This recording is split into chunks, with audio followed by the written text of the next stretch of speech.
Hello everyone, welcome to Shru Mona vlogs. ಎಲ್ಲರೂ ಹೇಗಿದ್ದೀರಾ? ಎಲ್ಲರೂ ಚೆನ್ನಾಗಿದ್ದೀರಾ ಅಂತ ಅಂದ್ಕೊಳ್ತೀನಿ. ನಾನು ಕೂಡ ಚೆನ್ನಾಗಿದ್ದೀನಿ.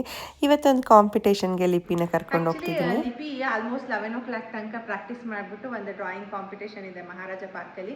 ಅಮ್ಮ ಅಲ್ಲಿಗೆ ಜಾಯಿನ್ ಆಗಲೇಬೇಕು ಅಂತ ಅಂದು 2 o'clock ಸ್ಟಾರ್ಟ್ ಆಗುತ್ತೆ. ಸೊ ಅಲ್ಲೇ ಇರು ಮಗಳೇ ಅಂತ ಹೇಳ್ಬಿಟ್ಟು ಪಾಪನ ಮಲಗಿಸಿ ಹಿಂಗೆ ಹೋಗಿ 1 ಅವರಲ್ಲಿ ಮುಗಿಸೋಣ ಅಂತ ಹೊರಡ್ತಾ ಇದ್ದೀನಿ. ನೋಡೋಣ ಹೆಂಗಾಗುತ್ತೆ ಬನ್ನಿ. ಮೋಹನ್ ಸ್ವಲ್ಪ ಬ್ಯುಸಿ ಇದ್ದರು, ಆದರೂ ಲಿಪಿ ಬೇಜಾರು ಮಾಡ್ಕೊಳ್ತಾಳಲ್ಲ ಅಂತ ಹೇಳಿಬಿಟ್ಟು ಹೊರಟ್ವಿ. ಸ್ಕೂಲ್ ಹತ್ರ ಹೋಗಿ ಲಿಪಿನ ಪಿಕ್ ಮಾಡ್ಕೊಂಡ್ವಿ. ಸಹನಾ ಅಷ್ಟೊತ್ತಿಗೆ ಮನೆಯಿಂದ ಏನೆಲ್ಲ ಥಿಂಗ್ಸ್ ಬೇಕು ಮಕ್ಕಳಿಗೆ, ರೈಟಿಂಗ್ ಪ್ಯಾಡ್ ಆಗಿರ್ಬೋದು, ಮತ್ತು ಪ್ರಾಕ್ಟೀಸ್ ಮಾಡೋಕ್ಕೆ ಪೇಪರು, ಕಲರ್ಸು ಪ್ರತಿಯೊಂದು ತೊಗೊಂಡು ಬಂದಿದ್ದರು. ಲಿಪಿ ಬೆಳಗ್ಗೆನೇ ಎಲ್ಲ ಬಾಗಿಗೆ ಇಟ್ಕೊಂಡು ಬಂದಿದ್ಲು, ಕಲರ್ಸ್ ಎಲ್ಲದನ್ನು ಶಾರ್ಪ್ ಮಾಡಿಕೊಂಡು. ಬಟ್ ರೈಟಿಂಗ್ ಪ್ಯಾಡ್ನ ತೊಗೊಂಡಿರಲಿಲ್ಲ. ಲಿಪಿಗೆ ಡ್ರಾಯಿಂಗ್ ಅಂತ ಅಂದರೆ ತುಂಬಾ ಇಷ್ಟ. ಬಟ್ ಅವಳಿಗೆ ಏನು ಇಷ್ಟ ಅದನ್ನೇ ಅವಳು ಡ್ರಾ ಮಾಡಬೇಕು. ನಾನು ಹೇಳ್ಕೊಟ್ಟಿದ್ದನ್ನು ಡ್ರಾ ಮಾಡಲ್ಲ. ಬಟ್ ಈ ಸಲ ಅವಳಿಗೆ ಅಲ್ಲಿ ಮಹಾರಾಜ ಪಾರ್ಕಲ್ಲಿ ಕಾಂಪಿಟೇಷನ್ಗೆ ಅಂತ ಹೇಳಿಬಿಟ್ಟು ಒಂದು ಹೂನ ಬಿಡ್ಸೋಕ್ಕೆ ಅಂತ ಹೇಳಿಬಿಟ್ಟು ಕೊಟ್ಟಿದ್ದರು. ಸರಿ ಅಂತ ಹೇಳಿಬಿಟ್ಟು ನಾನು ಒಂದು ದಾಸವಾಳದ ಹೂನ ಹೇಗೆ ಡ್ರಾ ಮಾಡಬೇಕು ಅಂತ ಹೇಳ್ಕೊಟ್ಟಿದ್ದೆ. ಅದೇ ಥರ ತುಂಬಾ ಚೆನ್ನಾಗಿ ಡ್ರಾ ಮಾಡ್ತಾಯಿದ್ಲು. ಬಟ್ ನನಗೆ ಯಾವಾಗಲೂ ಅನಿಸುತ್ತೆ, ನಾವು ಅದರಲ್ಲಿ ಪ್ರೈಸ್ ತೊಗೊಳ್ಳೇಬೇಕು ವಿನ್ ಆಗಿ. ಬಟ್ ಪ್ರೈಸ್ ತೊಗೊಳ್ಳಿಲ್ಲ ಅಂತ ಅಂದರೆ ನಾವು ಆ್ಯಕ್ಚುಲಿ ಬೇಜಾರು ಮಾಡ್ಕೊಬಾರ್ದು. ಯಾವಾಗಲೂ ಮಕ್ಕಳಿಗೆ ಪಾರ್ಟಿಸಿಪೇಷನ್ ಅನ್ನೋದು ತುಂಬಾ ಇಂಪಾರ್ಟೆಂಟು. ಮಕ್ಕಳು ಪಾರ್ಟಿಸಿಪೇಟ್ ಮಾಡಿ ಮಾಡಿ ಅದರಲ್ಲಿ ಒಂದು ಅವರಿಗೆ ಒಂದು ಧೈರ್ಯನ ಬಂದು, ನನಗೆ ಒಂದು ಕಾನ್ಫಿಡೆಂಟ್ನ ಬಂದು ನೆಕ್ಸ್ಟ್ ನಾನು ಪ್ರೈಸ್ ತೊಗೊಳ್ತೀನಿ ಅನ್ನೋ ಲೆವೆಲಿಗೆ ಮಕ್ಕಳು ಬಿಲ್ಡ್ ಆಗಬೇಕು. ಸೊ ನಾವು ಮಕ್ಕಳನ್ನ ಕಾಂಪಿಟೇಷನ್ನಿಗೆ ಜಾಯಿನ್ ಮಾಡಿಸ್ಲಿಲ್ಲ ಅಂತ ಅಂದರೆ ಮಕ್ಕಳಿಗೆ ಯಾವುದೇ ರೀತಿ ಒಂದು ಕಾನ್ಫಿಡೆನ್ಸ್ ಬಿಲ್ಡ್ ಆಗಲ್ಲ ಅಂತ ನನ್ನ ಒಪಿನಿಯನ್ನು. ಲಿಪಿ ಮತ್ತು ಮಕ್ಕಳೆಲ್ಲರೂ ಪ್ರಾಕ್ಟೀಸ್ ಮಾಡ್ತಾಯಿದ್ರು. ಸಹನಾ ಮತ್ತು ನಾನು ತಿನ್ನಿಸ್ತಾ ಇದ್ವಿ. ಹೀಗೆ ಒಂದು ಶೇಡ್ನ ತೋರಿಸಿದ್ದ, ಇವಳು ಅದೇ ಥರ ಕ್ರಿಯೇಟ್ ಮಾಡಿದ್ಲು. ಊಟ ಎಲ್ಲ ಮುಗಿಸ್ಕೊಂಡು ಲಿಪಿಗೆ ಫುಲ್ ಖುಷಿ. ಒಟ್ನಲ್ಲಿ ಫಸ್ಟ್ ಹೋಗಿ ಪಾರ್ಟಿಸಿಪೇಟ್ ಮಾಡಬೇಕು ಅಂತ ಹೇಳಿ ಓಡೋಡೋಗಿ ಅವ್ರ ಅಪ್ಪಂಗೆ ತೋರಿಸ್ತಾ ಇದ್ಲು. ನಾವು ಮಹಾರಾಜ ಪಾರ್ಕಿಗೆ ಹೋದ್ವಿ. ಅಲ್ಲಿ 1 to 10th ತನಕ ಎಲ್ರಿಗೂ ಕಾಂಪಿಟೇಷನ್ನ ಆರ್ಗನೈಸ್ ಮಾಡಿದರು. ಅಂದರೆ ಅವರವರ ಏಜಿಗೆ ತಕ್ಕಂತೆ ಒಂದೊಂದು ಚಿತ್ರಣ ಬಿಡಿಸ್ಬೇಕು ಅಂತ ಹೇಳಿಬಿಟ್ಟು. ಬಟ್ ತುಂಬಾ ಕ್ರೌಡ್ ಇತ್ತು. ಅಲ್ಲಿ ಹೋಗಿ ಡ್ರಾಯಿಂಗ್ ಶೀಟ್ನ ಸಹನ ಕಲೆಕ್ಟ್ ಮಾಡ್ಕೊಂಡು ಬಂದರು. ಅವ್ರು ಫಸ್ಟೇ ಎಲ್ಲ ಕಟ್ ಮಾಡಿ ಇಟ್ಕೊಂಡು ಸೀಲೆಲ್ಲ ಹಾಕಿ ಸೈನ್ ಹಾಕಿದರೆ ಸ್ವಲ್ಪ ಕ್ರೌಡ್ ಕಮ್ಮಿ ಆಗಿರ್ತಿತ್ತು ಅಂತ ಅನಿಸುತ್ತೆ. ಮೇ ಬಿ ಅವ್ರು ಎಕ್ಸ್ಪೆಕ್ಟ್ ಮಾಡಿದ್ದಕ್ಕಿಂತ ಜಾಸ್ತಿ ಮಕ್ಕಳು ಪಾರ್ಟಿಸಿಪೇಟ್ ಮಾಡಿರೋದ್ರಿಂದ ಅವ್ರಿಗೂ ಸ್ವಲ್ಪ ಕಷ್ಟ ಆಯಿತು ಆರ್ಗನೈಸ್ ಮಾಡುವಾಗ ಅಂತ ಪರ್ಸ್ನಲಿ ನನಗೆ ಫೀಲ್ ಆಯಿತು. ಗೊತ್ತಿಲ್ಲ ನನಗೆ ಏನು ಅಂತ ಹೇಳಿಬಿಟ್ಟು. ಆಮೇಲೆ ನಾವೆಲ್ಲರೂ ಡ್ರಾಯಿಂಗ್ ಶೀಟ್ನ ಕಲೆಕ್ಟ್ ಮಾಡ್ಕೊಂಡು ಬಂದ್ವಿ. ಅಲ್ಲಿ ಒಂದು ಸರ್ಕಲ್ ಹಾಕಿದ್ರು, ಅಲ್ಲಿ ಮಕ್ಕಳನ್ನ ಕೂರಿಸಿ ಡ್ರಾಯಿಂಗ್ ಮಾಡಿಸಿದ್ವಿ. ಹಾಗೆಯೇ ಅಲ್ಲಿ ನಮ್ಮ ಒಣ ಕಸ ಮತ್ತು ಹಸಿ ಕಸನ ಎಲ್ಲರೂ ಮಿಕ್ಸ್ ಮಾಡಿ ಹಾಕ್ತಾರೆ ಅನ್ನೋದ್ರ ಬಗ್ಗೆ ಒಂದು ಅವೇರ್ನೆಸ್ ಬಗ್ಗೆ ಎಲ್ಲರಿಗೂ ಹೇಳ್ತಾಯಿದ್ರು. ಸರಿ, ನನ್ನ ಚಾನಲಲ್ಲೂ ಏನಾದರೂ ಹೇಳಿದ್ರೆ ಯಾರಿಗಾದರೂ ಹೆಲ್ಪ್ ಆಗ್ಬೋದು ಅಂತ ಹೇಳ್ಬಿಟ್ಟು ಅವ್ರ ಹತ್ರ ಮಾತಾಡಿ ಕೇಳಿಕೊಂಡೆ. ಬಟ್ ಅನ್ಫಾರ್ಚುನೇಟ್ಲಿ ತುಂಬಾ ಹೊರಗಡೆ ನಾಯ್ಸ್ ಇರೋದ್ರಿಂದ ನನಗೆ ಅವ್ರು ಮಾತಾಡಿದ್ದು ಮತ್ತು ನಾನು ಮಾತಾಡಿದ್ದು ಏನೂ ನಿಮಗೆ ಕೇಳಿಸ್ತಿರ್ಲಿಲ್ಲ ನಾನು ವಿಡಿಯೋ ಹಾಕಿದ್ರೆ. ಹಾಗಾಗಿ ನಾನು ಈ ವಿಡಿಯೋದಲ್ಲಿ ಕವರ್ ಮಾಡೋಣ ಅಂತ ಹೇಳಿಬಿಟ್ಟು ನಾನೇ ವಾಯ್ಸ್ ಓವರ್ ಕೊಡ್ತಾ ಇದ್ದೀನಿ. ಬಿಕಾಸ್ ನನಗೆ ಐಡಿಯಾ ಇದ್ದಿದ್ರೆ ನಾನು ಮೈಕ್ನಾದರೂ ಕ್ಯಾರಿ ಮಾಡ್ತಾಯಿದ್ದೆ, ನನಗೆ ಐಡಿಯಾ ಇರಲಿಲ್ಲ. ಸೊ ನಾವು ನಮ್ಮ ಒಂದು ದೇಶನ ಸ್ವಚ್ಛವಾಗಿ ಇಟ್ಕೋಬೇಕು ಅಂತ ಅಂದರೆ ನಮ್ಮದೊಂದು ಕೊಡುಗೆ ಹೇಗಿರಬೇಕು ಅಂತ ಅನ್ನಿಸ್ತು. ಸೊ ಇವಾಗ ನಮ್ಮ ಸುತ್ತಮುತ್ತ ಪರಿಸರನ ನಾವು ತುಂಬ ಕ್ಲೀನಾಗಿ ಇಟ್ಕೊಳ್ಳೋದ್ರಿಂದ ನಮಗೆ ಯಾವುದೇ ರೀತಿ ಕಾಯಿಲೆ ಬರೋದಿಲ್ಲ, ಮತ್ತು ನಾವು ಕೂಡ ತುಂಬಾ ಕ್ಲೀನಾಗಿರ್ತೀವಿ. ನಾವು ನಮ್ಮ ಮನೇಲಿ ಯಾವಾಗಲೂ ಅಷ್ಟೇ ಒಣ ಕಸ ಮತ್ತು ಹಸಿ ಕಸನ ಡಿವೈಡ್ ಮಾಡಿ ಹಾಕಬೇಕು. ಇವಾಗ ಪ್ರತಿಯೊಬ್ಬರು ಮನೆ ಮುಂದೆನೂ ಡಿವೈಡ್ ಮಾಡಿನೇ ಹಾಕಿಸ್ಕೋತಾರೆ. ಫಾರ್ ಎಕ್ಸಾಂಪಲ್, ಇವಾಗ ಹಸಿ ಕಸಕ್ಕೆ ತರಕಾರಿ ಆಗಿರ್ಬೋದು, ಉಳಿದಂತಹ ಫುಡ್ ವೇಸ್ಟ್ ಆಗಿರ್ಬೋದು, ಮತ್ತು ತರಕಾರಿ ಸಿಪ್ಪೆ ಆಗಿರ್ಬೋದು, ಹಣ್ಣಾಗಿರ್ಬೋದು, ಹಣ್ಣಿನ ಸಿಪ್ಪೆ ಆಗಿರ್ಬೋದು, ಅದನ್ನು ಸಪ್ರೇಟಾಗಿ ಹಾಕೋದು. ಆ್ಯಂಡ್ ಡ್ರೈ ಕಸಕ್ಕೆ ಏನು ಮಾಡ್ತೀವಿ, ಪೇಪರ್, ಪ್ಲಾಸ್ಟಿಕ್ಕು, ರಬ್ಬರು, ಲೆದರು, ಆ ಥರದ್ದೆಲ್ಲದನ್ನು ನಾವು ಡ್ರೈ ಪ್ಲಾಸ್ಟಿಕ್ ಕವರಿಗೆ ಹಾಕ್ತೀವಿ. ಕೆಲವೊಂದು ಸತಿ ಏನಾಗುತ್ತೆ, ಕೆಲವೊಂದು ಬ್ಯಾಟ್ರಿಗಳಾಗಿರ್ಬೋದು, ಇಂಜೆಕ್ಷನ್ನು, ಸ್ವಿಚ್ಚಸ್ಸು, ಈ ಥರದ್ದೆಲ್ಲ ಸಪ್ರೇಟಾಗಿ ಮಾಡೋದ್ರಿಂದ ಯಾವುದೇ ರೀತಿ ಅಪಾಯನೂ ಆಗೋದಿಲ್ಲ, ಮತ್ತು ಕಸ ಹಾಕೋರ್ಗೂ ಕೂಡ ಕೈಗೆಲ್ಲ ಚುಚ್ಚುವಂತಹ ಪ್ರಾಬ್ಲಮ್ಮು ಆಗಲ್ಲ. ಸೊ ಹಿಂಗೆ ಮಾಡೋದ್ರಿಂದ ನಮ್ಮ ಪರಿಸರ ತುಂಬ ಸ್ವಚ್ಛ ಆಗಿರುತ್ತೆ. ನಾವು ಕೂಡ ತುಂಬಾ ಕ್ಲೀನಾಗಿರ್ತೀವಿ, ಆರೋಗ್ಯವಾಗಿರ್ತೀವಿ. ಯಾಕೆ ಹಸಿ ಕಸನ ಬೇರ್ಪಡಿಸ್ಬೇಕು ಅಂತ ಅಂದರೆ ಅದು ತಾನಾಗಿಯೇ ಕರಗೋಗಿ ಗೊಬ್ಬರ ಆಗುತ್ತೆ, ಸಾವಯವ ಪದಾರ್ಥ ಹೆಲ್ಪ್ ಮಾಡುತ್ತೆ ಅಂತ. ಅದರಿಂದ ನಾವು ಬಯೋಗ್ಯಾಸ್ನ ಕೂಡ ತಯಾರು ಮಾಡ್ಬೋದು ಅಂತ ಅವ್ರು ಹೇಳಿದ್ರು. ಒಣ ಕಸ ಬೇರ್ಪಡಿಸೋದ್ರಿಂದ ಏನಾಗುತ್ತೆ ಅಂತ ಅಂದರೆ, ಇದು ಮಣ್ಣಿಗೆ ಸೇರಿದಾಗ ಕೆಲವೊಂದು ಸತಿ ಬೇರ್ಪಡಿಸ್ಲಿಲ್ಲ ಅಂತ ಅಂದರೆ ಅದನ್ನು ಪ್ರಾಣಿಗಳು ತಿಂದಾಗ ಅವು ಜೀವಕ್ಕೆ ಅಪಾಯ ಆಗುತ್ತೆ. ಮತ್ತು ಅದನ್ನು ಬರ್ನ್ ಮಾಡಿದ್ರು ಅದ್ರ ಹೊಗೆ ಕೂಡ ನಮ್ಮ ಆರೋಗ್ಯಕ್ಕೆ ಅಷ್ಟು ಒಳ್ಳೆಯದಲ್ಲ ಅಲ್ವಾ ಅಂತ ಹೇಳಿದ್ರು ಅವರು. ಅವ್ರು ಏನು ಹೇಳಿದ್ರು ಅದನ್ನು ನಾನಿಲ್ಲಿ ಕನ್ವೆ ಮಾಡಿದ್ದೀನಿ. ಸೊ ಇವಾಗ ಬದಲಾವಣೆ ಅನ್ನೋಂಥದ್ದು ನಮ್ಮಿಂದನೇ ಶುರುವಾಗಬೇಕು. ಆಚೆ ಕಡೆ ನಾವು ಕಂಡಲ್ಲಿ ಕಸ ಹಾಕಬಾರ್ದು, ಮತ್ತು ಆದಷ್ಟು ಪ್ಲಾಸ್ಟಿಕ್ನ ಅವಾಯ್ಡ್ ಮಾಡಬೇಕು ಅಂತ ಅನಿಸುತ್ತೆ ನನಗೆ. ನಾವು ಕೂಡ ಮನೆಯಿಂದ ಹೊರಗಡೆ ಹೋಗುವಾಗ ತರಕಾರಿ ತರೋಕ್ಕೆ ನಾವೇ ಒಂದು ಬ್ಯಾಗ್ನ ತೊಗೊಂಡೋದ್ರೆ ಆಯಿತು. ಮತ್ತು ವಾಟರ್ ಬಾಟಲ್ನೂ ಅಷ್ಟೇ ನಾವೇ ಕ್ಯಾರಿ ಮಾಡ್ಬೋದು. ಒಂದು ಸ್ಟೀಲ್ ಬಾಟಲಲ್ಲಿ ಈ ಥರದ್ದೆಲ್ಲದನ್ನು ನಾವು ಅವಾಯ್ಡ್ ಮಾಡಿ ಕಲ್ತ್ಕೊಂಡಾಗ ನಾವು ನಮ್ಮ ಸಮಾಜಕ್ಕೆ ಒಂದು ಒಳ್ಳೆ ಕೊಡುಗೆ ಕೊಟ್ಟಂಗೆ ಆಗುತ್ತೆ. ಆ್ಯಂಡ್ ನಮ್ಮ ಹೆಲ್ತ್ ಕೂಡ ಚೆನ್ನಾಗಿರುತ್ತೆ ಅಂತ ಅವ್ರು ಹೇಳಿದ್ರು. ಸೊ ವಾಯ್ಸ್ ಓವರಲ್ಲಿ ಕಟ್ ಮಾಡಿದ್ದೀನಿ ಸರ್, ದಯವಿಟ್ಟು ವಿಡಿಯೋ ನೋಡ್ತಿದ್ರೆ ಬೇಜಾರು ಮಾಡ್ಕೊಬೇಡಿ. ತುಂಬಾ ನಾಯ್ಸ್ ಇತ್ತು, ಅದು ಕೇಳಿಸ್ತಿರ್ಲಿಲ್ಲ, ಹಾಗಾಗಿ ಕಟ್ ಮಾಡಿದೆ. ಆ್ಯಂಡ್ ನನಗೂ ಶೀತ ಆಗಿದೆ ನೋಡಿ ವಾಯ್ಸ್ ಓವರ್ ಕೊಡಬೇಕಾದ್ರೆ. ಆ್ಯಂಡ್ ಮಕ್ಕಳೆಲ್ಲರೂ ಕೂತ್ಕೊಂಡು ತುಂಬ ಕ್ಯೂಟಾಗಿ ಎಷ್ಟು ಇಂಟ್ರೆಸ್ಟಿಂದ ಪಾರ್ಟಿಸಿಪೇಟ್ ಮಾಡಿ ಡ್ರಾಯಿಂಗ್ನ ಮಾಡ್ತಾಯಿದ್ರು. ಫುಲ್ ಖುಷಿ ಆಯಿತು ನನಗೆ. ಹಾಗಾಗಿ ಒಂದು ಕ್ಲಿಪ್ಪಿಂಗ್ಸ್ನ ತಗೊಳ್ಳೋಣ ಅಂತ ಹೇಳಿಬಿಟ್ಟು ಇಲ್ಲಿ ಕ್ಲಿಪ್ಪಿಂಗ್ಸ್ನ ತಗೊಳ್ತಾ ಇದ್ದೀನಿ. ನಾನು ಚಿಕ್ಕದ್ರಲ್ಲಿದ್ದಾಗಲೂ ಅಷ್ಟೇ ಈ ಥರ ಕಾಂಪಿಟೇಷನ್ಸಿಗೆಲ್ಲ ಹೋಗ್ತಾ ಇದ್ದೆ. ನಾವು ಹೋಗಬೇಕಾದ್ರೆ ಈ ಥರ ಎಲ್ಲ ಮೆರಿಟ್ ಪ್ರೈಸು ಏನು ಅದೆಲ್ಲ ಕೊಡ್ತಿರ್ಲಿಲ್ಲ. ನನಗೆ ಇನ್ನೂ ನೆನಪಿದೆ, ನನಗೆ ಡ್ರಾಯಿಂಗ್ ಕಾಂಪಿಟೇಷನಲ್ಲಿ ಒಂದು ಸ್ಟೀಲ್ ತಟ್ಟೆ ಸಿಕ್ಕಿತ್ತು ಮತ್ತು ಒಂದು ಸ್ಟೀಲ್ ಬೌಲ್ ಸಿಕ್ಕಿತ್ತು. ನಾನು ಏನಿಲ್ಲ ತುಂಬ ಚೆನ್ನಾಗಿ ಡ್ರಾಯಿಂಗ್ ಮಾಡ್ತಿದ್ದೆ. ಆ್ಯಕ್ಚುಲಿ ಪೆನ್ಸಿಲ್ ಶೇಡ್ ಮಾಡಿದ್ರೆ ಸಾಕು ನನಗೆ ಪ್ರೈಸ್ ಬಂದಿತ್ತು.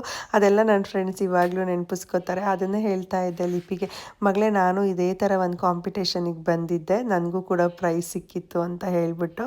ನೋಡಿ ಪಾರ್ಕಲ್ಲಿ ಈ ಥರ ಹಸಿ ಕಸ ವಿಂಗಡಣೆ ಮಾಡೋದು ಹೇಗೆ, ಒಣ ಕಸ ವಿಂಗಡಣೆ ಮಾಡೋದು ಹೇಗೆ, ನಮ್ಮ ನಗರನ ನಾವು ಹೇಗೆ ಸ್ವಚ್ಛವಾಗಿ ಇಟ್ಕೋಬೇಕು ಅಂತ ಹೇಳಿಬಿಟ್ಟು ಕೆಲವೊಂದು ಪೇಂಟ್ಸ್ ಎಲ್ಲ ಮಾಡಿದರು. ಅದ್ರದ್ದು ಒಂದು ಕ್ಲಿಪ್ಪಿಂಗ್ಸ್ನ ತಗೊಂಡಿದ್ದೆ. ಲಿಪಿ ಮತ್ತು ಆದ್ಯ ಎಲ್ಲರೂ ಕೂತ್ಕೊಂಡು ಬರಿತಾ ಇದ್ದರು. ಅದ್ರದ್ದು ಒಂದೆರಡು ಕ್ಲಿಪ್ಪಿಂಗ್ಸ್ ಇರಲಿ ಅಂತ ಆ್ಯಡ್ ಮಾಡಿದೆ. ನಾನು ಅವಾಗ ಅಂದ್ಕೊಂಡೆ, ನಮ್ಮ ಮಕ್ಳಿಗೆ ಒಂದು ಒಳ್ಳೆ ಎಕ್ಸ್ಪೀರಿಯೆನ್ಸ್ ಆಯ್ತಲ್ವ, ನೆಕ್ಸ್ಟ್ ಟೈಮು ಮಕ್ಕಳನ್ನ ನಾವು ಇದೇ ಥರ ಕರ್ಕೊಂಬರಬೇಕು ಅಂತ. ಆ್ಯಂಡ್ ನಮ್ಮ ಮನೇಲಿ ನಾವು ಇದೇ ಥರ ಕಸನ ಡಿವೈಡ್ ಮಾಡಿ ಹಾಕ್ತೀವಿ.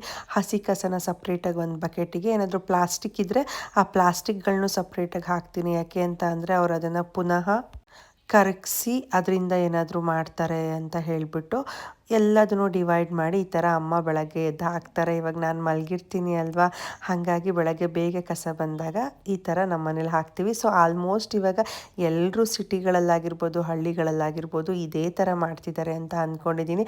ಇಲ್ಲ ಅಂತಂದರೆ ಕಸದವರು ಹಾಕಿಸ್ಕೊಳ್ಳೋದೇ ಇಲ್ಲ, ನೀವು ಡಿವೈಡ್ ಮಾಡಿ ಹಾಕಿದ್ರೆ ಮಾತ್ರ ಹಾಕಿಸ್ಕೊಳ್ತೀನಿ ಅಂತ ಜೋರು ಮಾಡ್ತಾರೆ. ಆ್ಯಕ್ಚುಲಿ ಅವ್ರು ಹೇಳೋದು ತುಂಬಾ ಒಳ್ಳೆಯದು. ಆ್ಯಂಡ್ ಅವತ್ತು ನಮ್ಮ ಮನೇಲಿ ಎ ಸಿ ಕ್ಲೀನ್ ಮಾಡಿಸೋಣ ಅಂತ ಹೇಳ್ಬಿಟ್ಟು ಎ ಸಿ ಆನ್ ಮಾಡಿದ್ರೆ ಆನ್ ಆಗ್ತಿರ್ಲಿಲ್ಲ. ಇನ್ನೇನು ಸಮ್ಮರ್ ಸ್ಟಾರ್ಟ್ ಆಯ್ತಲ್ವ, ಇವಾಗಲೇ ಅಲ್ವಾ ಎ ಸಿ ಬೇಕಾಗಿರೋದು, ಸರಿ ಅಂತ ಹೇಳ್ಬಿಟ್ಟು ನೈಟ್ ಆನ್ ಮಾಡಿದ್ವಿ, ಆನ್ ಆಗಲಿಲ್ಲ. ಕೆಳಗಡೆಗೆ ಒಂದೊಂದು ಎಲೆ ಉದುರಕ್ಕೆ ಸ್ಟಾರ್ಟ್ ಆಯಿತು.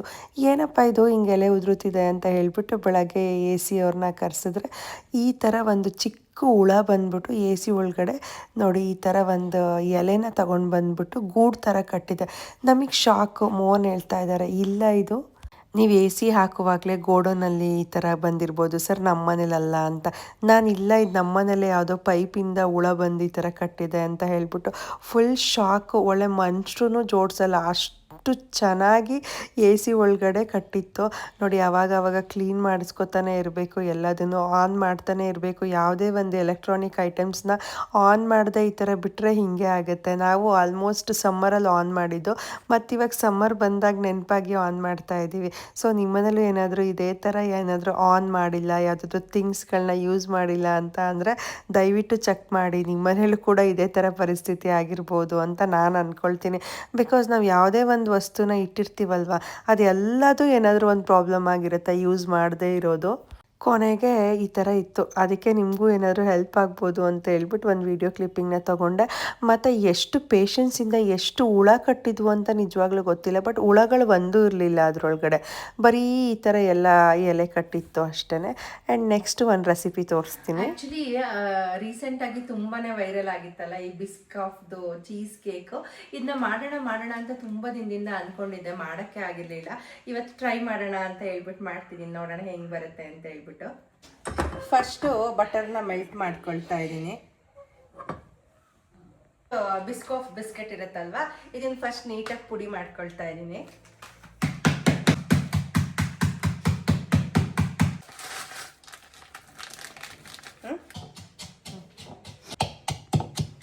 ಸ್ವಲ್ಪ ಮೆಲ್ಟೆಡ್ ಬಟರ್ ಹಾಕ್ಕೊಳ್ಳೋದು. ವಿಡಿಯೋದಲ್ಲೇ ವಾಯ್ಸ್ ಓವರ್ ಕೊಡೋಣ ಅಂತ ಅಂದರೆ ಮನೇಲಿ ಪಾಪು ಗಲಾಟೆ ಮಾಡ್ತಾಯಿದ್ಲು, ಎ ಸಿ ಕ್ಲೀನ್ ಮಾಡೋಕ್ಕೆಲ್ಲ ಬಂದಿದ್ರಲ್ವ, ಹಾಗಾಗಿ ಒಂಥರ ವಾಯ್ಸ್ ಓವರ್ ಕೊಟ್ಟರು ಮಿಕ್ಸ್ ಆ್ಯಂಡ್ ಮ್ಯಾಚ್ ಥರ ಮತ್ತಿವಾಗ ನಾನು ಕೊಡಬೇಕಾಗಿದೆ. ಮೆಲ್ಟೆಡ್ ಬಟರ್ನ ಹಾಕ್ಕೊಂಡಿದ್ದೆ ಅಲ್ವಾ, ಅದನ್ನು ಬಿಸ್ಕಾಫ್ ಪೌಡರ್ಗೆ ಮಿಕ್ಸ್ ಮಾಡಿಕೊಂಡು ಈ ಥರ ಒಂದು ಗ್ಲಾಸ್ ಕಂಟೈನರ್ಗೆ ಟ್ರಾನ್ಸ್ಫರ್ ಮಾಡಿಕೊಂಡು ಈ ಥರ ಟ್ಯಾಪ್ ಮಾಡಿಕೊಂಡೆ. ಆ್ಯಕ್ಚುಲಿ ಟೇಸ್ಟ್ ಮಾತ್ರ ಮಸ್ತಾಗಿ ಬಂದಿತ್ತು, ಬಟ್ ನಾನಂತೂ ಏನೇನೋ ಮಿಸ್ಟೇಕ್ ಮಾಡಿಬಿಟ್ಟಿದ್ದೀನಿ ನೋಡಿ. ಫಸ್ಟ್ ಇಲ್ಲಿ ನಾನು 1 ಟಿನ್ ಗ್ರೀಕ್ ಯೋಗರ್ಟ್ನ ತೊಗೊಂಡಿದ್ದೀನಿ. ಹಾಕ್ತಾ ಇದ್ದೀನಿ.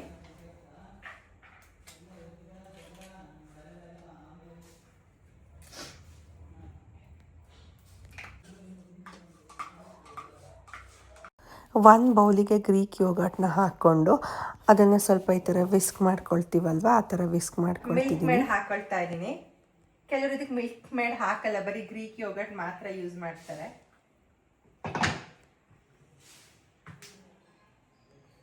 ಮಿಲ್ಕ್ ಮೇಡ್ ಟಿನ್ನು ತುಂಬಾ ಟೈಟಾಗಿತ್ತು. ಅಪ್ಪ ಅಲ್ಲೇ ಕೂತಿದ್ರು, ಕಾಳೆಲ್ಲ ಬಿಡಿಸ್ಕೊಡ್ತಾಯಿದ್ರು. ಹಾಗಾಗಿ ಅಪ್ಪ ಇದನ್ನ ಒಂಚೂರು ತಕ್ಕೊಡಿ ಅಂತ ಹೇಳಿದೆ. ಅವರಿಗೂ ಟೈಟ್ ಆಗಿದೆಯಲ್ಲ ಇದೇನು ಇಷ್ಟೊಂದು ಅಂತ ಹೇಳಿಬಿಟ್ಟು ಒಂದು ರೇಂಜಿಗೆ ಸರ್ಕಸ್ ಮಾಡಿಬಿಟ್ಟು ಇಬ್ಬರು ಸೇರಿಕೊಂಡು ಆ ಒಂದು ಟಿನ್ನನ್ನು ಓಪನ್ ಮಾಡಿದ್ವಿ. ಆ್ಯಕ್ಚುಲಿ ಮಿಲ್ಕ್ ಮೇಡ್ನ ಒಂದು 2-3 ಸ್ಪೂನ್ ಹಾಕ್ಕೊಬೇಕಿತ್ತು. ನಾನೇನು ಮಾಡಿದೆ, ಆ ಕಾಲು ಟಿನ್ ಹಾಕ್ಕೊಂಡು ವಿಸ್ಕ್ ಮಾಡಿಬಿಟ್ಟೆ. ಅದೇನಾಯಿತು, ಗ್ರೀಕ್ ಯೋಗರ್ಟ್ ಜೊತೆ ಮಿಕ್ಸ್ ಆದಾಗ ತುಂಬಾ ತೆಳು ಕನ್ಸಿಸ್ಟೆನ್ಸಿ ಬಂತು.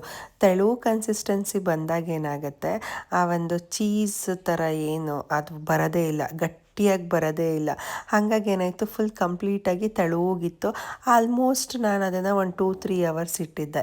ಆಮೇಲೆ ಅದನ್ನು ಮಿಕ್ಸ್ ಮಾಡಿರೋದನ್ನು ಹಾಕ್ಕೊಂಡು ಅದಕ್ಕೊಂದು ಬಿಸ್ಕೆಟ್ನ ಇಟ್ಟು ಪೌಡರ್ ಏನಿತ್ತು ಬಿಸ್ಕಾಫ್ ಪೌಡರು ಅದನ್ನು ಹಾಕ್ಕೊಂಡೆ.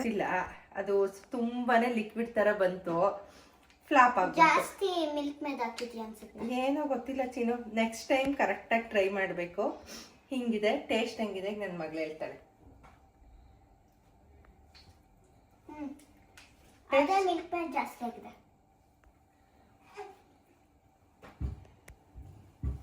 ಎಲ್ಲ ನಾವೇನು ಅನ್ಸುತ್ತೆ, ಆಕ್ಚುಲಿ ಟೇಸ್ಟ್ ತುಂಬಾ ಚೆನ್ನಾಗಿ ಬಂದಿದೆ. ಮಿಲ್ಕ್ ಮೇಡ್ ಜಾಸ್ತಿ ಆಗಿದೆ. ಸ್ವಲ್ಪ ಏನು ಇನ್ನ ಜಾಸ್ತಿ ಟೈಮ್ ಇಡಬೇಕಿತ್ತು ಅನ್ಸುತ್ತೆ. 7:30 ಆಗಿದೆ. ನಾನು ಇಟ್ಟಿದ್ದು ಆಲ್ಮೋಸ್ಟ್ 5 o'clock ಅಲ್ಲಿ. ಬಟ್ ಟೇಸ್ಟ್ ಮಾತ್ರ ನೋಡಿ ಇಲ್ಲಿ ಅಂತವಳೆ.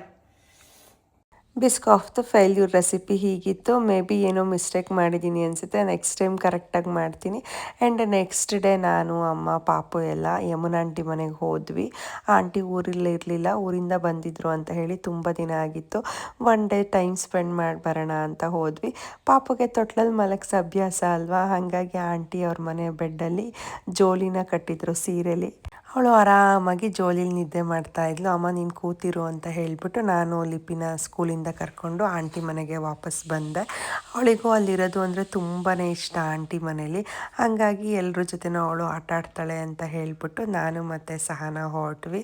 ಅಲ್ಲಿಂದ ಹೊರಟು ಲಿಪಿಗಿನ್ನ ಬಿಡೋಕೆ ಒಂದು 10 minutes ಟೈಮ್ ಇತ್ತು. ಅಷ್ಟರೊಳಗಡೆ ಏನು ಮಾಡೋದು, ಬೇಗ ಕರ್ಕೊಳ್ಳೋದು ಬೇಡ ಅಂತ ಹೇಳಿಬಿಟ್ಟು ಹಣ್ಣುಗಳೆಲ್ಲ ಖಾಲಿಯಾಗಿತ್ತು ಲಿಪಿಗೆ. ಇನ್ನೇನು ಸಮ್ಮರ್ ಸ್ಟಾರ್ಟ್ ಆಯ್ತಲ್ಲ, ನಮಗೂ ಅಷ್ಟೇ ಊಟನೇ ಸೇರಲ್ಲ, ಬರೀ ಜ್ಯೂಸ್ ಕುಡಿಬೇಕು ಅನಿಸುತ್ತೆ, ಇಲ್ಲ ಹಣ್ಣು ತಿನ್ನಬೇಕು ಅಂತ ಅನಿಸುತ್ತೆ.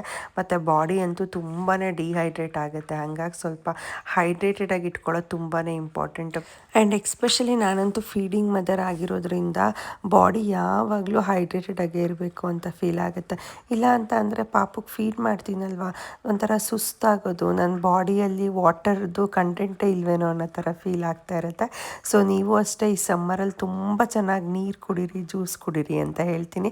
ವಾಯ್ಸ್ ತುಂಬಾ ಕಿರಿಕಿರಿ ಅನಿಸಿದ್ರೆ ದಯವಿಟ್ಟು ಬೇಜಾರು ಮಾಡ್ಕೊಬೇಡಿ. ಆ್ಯಂಡ್ ಲಿಪಿನ ಸ್ಕೂಲಿಂದ ಆಂಟಿ ಮನೆಗೆ ಕರ್ಕೊಂಡು ಮತ್ತೆ ವಾಪಸ್ ಮನೆಗೆ ಬಂದ್ವಿ. ಹೀಗಿತ್ತು ನನ್ನ ಒಂದು ವ್ಲಾಗ್ ಅಂತ ಹೇಳಿ ಕಮೆಂಟ್ ಮಾಡಿ. ಹೋಪ್ ನಿಮ್ಗೆ ಎಲ್ರಿಗೂ ವಿಡಿಯೋ ಇಷ್ಟ ಆಗುತ್ತೆ ಅಂತ ಅಂದ್ಕೊಳ್ತೀನಿ. ಇಷ್ಟ ಆಗಿದ್ರೆ ದಯವಿಟ್ಟು ನನ್ನ ಚಾನಲ್ನ ಶೇರ್ ಮಾಡಿ, ಲೈಕ್ ಮಾಡಿ, ಸಬ್ಸ್ಕ್ರೈಬ್ ಮಾಡಿ. ಮತ್ತೆ ಇನ್ನೊಂದು ವಿಡಿಯೋ ಜೊತೆ ಸಿಗ್ತೀನಿ. Thank you all.